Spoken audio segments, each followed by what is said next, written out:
man steals $200 million from more than 1,500 ordinary people. He serves 22 months in a prison with a tennis court. Then we make him a celebrity for it. This is not a story about a criminal getting caught. Plenty of criminals get caught. This is a story about a criminal getting rewarded. And more than that, it is a story about us. About why we clapped. Because the most disturbing part of this story is not what he did. It is how we responded to it. To understand how a thief became a hero, you have to go back to the beginning. To a boy on a beach. At 16 years old, he spent a summer selling ice cream to some brothers. And in a single season he made a small fortune. It taught him the only lesson he would ever truly need, a lesson that would later cost thousands of people everything they owned. The lesson was this: it does not matter what you are selling. What matters is whether you can make someone want it. He discovered he could sell the story. Any story. He was ambitious, and he was impatient. He enrolled in dental school, chasing a respectable path to wealth. He walked out on the very first day. The story goes that a dean told the new students that dentistry was no longer a path to riches. For him, that was enough. He was gone. He tried other things. He started a business selling meat and seafood from a truck. He was good at the selling. He was terrible at the business. It collapsed into bankruptcy. But every failure sharpens the same single blade. The ability to talk anyone into anything at any time. And then, in October of 1987, the stock market crashed. Black Monday, Wall Street bled in a single day, and the wreckage would set the stage for everything that followed. A young, broke, ferociously talented salesman found himself out of work and looking for an angle. He would find it in the darkest corner of the financial world. Penny stocks, shares in tiny, obscure, often worthless companies that traded for pennies apiece. To most of Wall Street, they were garbage, beneath notice. But to a man who understood persuasion, they were a goldmine, because these stocks were barely regulated, and the commissions on selling them were enormous, 50%, sometimes more, wildly profitable, and almost impossible for a buyer to ever escape. He had found his weapon. Now he needed an army to fire it. In a strip mall on Long Island, far from the towers of Manhattan, he founded a brokerage. He gave it a deliberately expensive, respectable, old money name, Stratton Oakmont. It sounded like a firm that had existed for 100 years, like generational wealth and quiet tradition. In reality, it was months old, and everything about it was a performance. He did not hire experienced brokers. He hired the opposite. Young men with no experience, no connections, and crucially no scruples. He took ordinary, aimless kids, and he forged them into something new. A machine, built for a single, ruthless purpose. He trained them obsessively. Every word of every phone call was scripted. Every objection had a rehearsed answer. He was not teaching them to sell stocks. He was teaching them to override a stranger's judgment. And the scheme they executed had a name that sounds almost playful until you understand what it does to real people.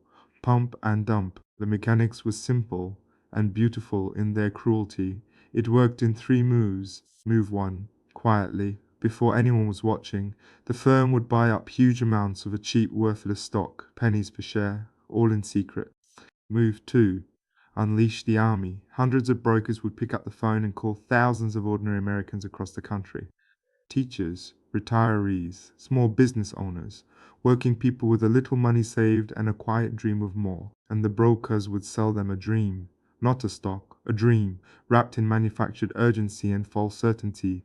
This opportunity won't last. Everyone is buying. You'd be a fool to miss it. The pitch was never really about the company. It was about something deeper. The fear of being left behind. The desperate hope of escaping an ordinary life. The dream of finally being someone. And it worked, as thousands of people bought in, driven by the frenzy. The price of the stock shot upward. That was the pump. The rising price seemed to prove the brokers right. See, it's going up, just like we said. Buy more. And they did. Pouring in their savings, chasing the illusion. Then came move 3. At the very top of the artificial peak, Belfort and his inner circle sold everything they secretly owned, all at once, silently, without warning. With the insiders gone, there was nothing holding the price up. It collapsed, to almost nothing. In a matter of minutes, that was the dump. And the ordinary people, the ones who had been sold the dream at the top, were left holding worthless paper. Their money did not disappear. It simply moved into Belfort's pockets, their savings, their retirement accounts, their children's college funds, transformed into yachts, into mansions, into stacks of cash on a trading floor in Long Island. This was not a one-time crime. Stratton Oakmont ran this machine for years. They manipulated the shares of at least 34 different companies. They defrauded more than 1,500 people, and they stole, by conservative estimates, around $200 million. Inside the firm, all that stolen money bred a kind of madness. The excess became legendary: drugs, wild parties on the office floor, a culture so arrogant and out of control it seemed to be daring the world to try and stop it. That arrogance was a mistake, because the world was already watching. Regulators had been circling for years.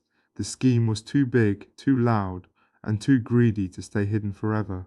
Eventually, the FBI closed in, and when they finally did, Jordan Belfort was staring down the possibility of 30 years in federal prison. Everything he had built was about to come crashing down. And this is the moment the story turns truly dark. Because faced with losing everything, Belfort had one last product to sell, and this time the product was people. He agreed to cooperate with the government. He became an informant. He wore a hidden recording device to work, and he gathered evidence against his own friends, his own partners, the men who had stood beside him and built the entire empire. He did not simply escape justice. He traded it away. He sold the people closest to him in exchange for his own freedom. And the deal worked. It worked spectacularly. A man who had stolen $200 million and destroyed more than 1,500 lives was sentenced to 4 years. And in the end, he served only 22 months in a minimum security facility, the kind of place with a tennis court. He reportedly shared a cell with a famous comedian who listened to his wild stories and gave him an idea: write a book. And that book is where the second crime begins, not the theft. The theft was almost ordinary. The second crime was the transformation, the rebranding of a predator into a legend. Remember the victims. The court ordered Belfort to repay more than $110 million to the people he had robbed. For years, the vast majority of that money went unpaid. 1,500 people waiting for restitution that trickled in slowly or never came at all. But while those victims waited, something extraordinary was happening to the man who had ruined them. His memoir became a bestseller. His name became a brand. And then, the ultimate elevation. One of the greatest filmmakers alive turned his story into a major motion picture. A wild, funny, dazzling, 3-hour spectacle, starring one of the most beloved movie stars in the world, playing Jordan Belfort as a charming, roguish anti-hero. And the film, told entirely through Belfort's own eyes, shows us the yachts, the parties, the private jets, the impossible, intoxicating wealth, the sheer thrill of the con. What it almost never shows us is a single victim. The 1,500 ordinary people whose lives were destroyed are ghosts in their own tragedy, erased from the story, their pain edited out to keep the party going. The theft was rebranded as an adventure. The predator was rebranded as a charming rogue. The crime was rebranded as entertainment, and we bought every ticket. And today?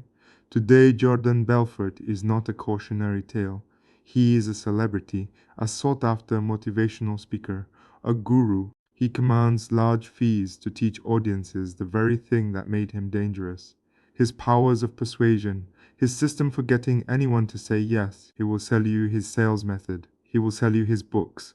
He will even sell you a digital copy of the actual sales manual his brokers once used to defraud thousands of people. Think about that.